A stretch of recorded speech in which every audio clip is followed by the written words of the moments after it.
Nuit de folie à New York, la ville a célébré ses héros. Leur équipe de basketball, les Knicks, ont décroché le titre suprême. Ils sont champions NBA, 53 ans qu'ils attendaient ça. Notre envoyé spécial Maëlys Boucher est allé à leur rencontre à Times Square, évidemment.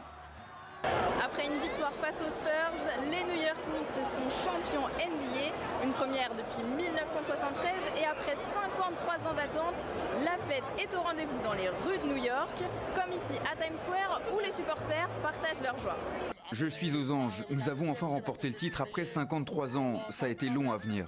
La seule chose qui me manque ici, c'est mon père, décédé en 2013. C'est la seule chose qui m'a manqué, c'est de ne pas pouvoir partager ce moment avec lui, car c'est lui qui m'a mis le ballon entre les mains. Je suis né et j'ai grandi à Cleveland.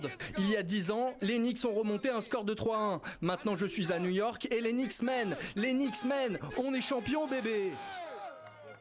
Et si les Spurs, l'équipe de Wemby, Victor Wembanyama, s'est inclinée, ce sacre, c'est aussi celui d'un autre Français, Mo Diawara des Knicks. Il évolue à Cholet, le voilà roi de New York. Nous sommes allés à sa rencontre juste après la victoire. Réaction à chaud en exclusivité pour TV5 Monde. C'est de l'excitation, hein. Comme tu l'as dit, passer de Cholet à champion NBA, c'est incroyable. Franchement, c'est quelque chose dont je rêvais et voilà, maintenant c'est devenu réalité. Donc franchement, maintenant c'est que d'excitation, j'y crois même pas. Le plus gros rêve d'un joueur, c'est de remporter le championnat, le plus haut championnat du monde et c'est ce que je viens de faire. Donc franchement, c'est juste un rêve qui vient de devenir réalité.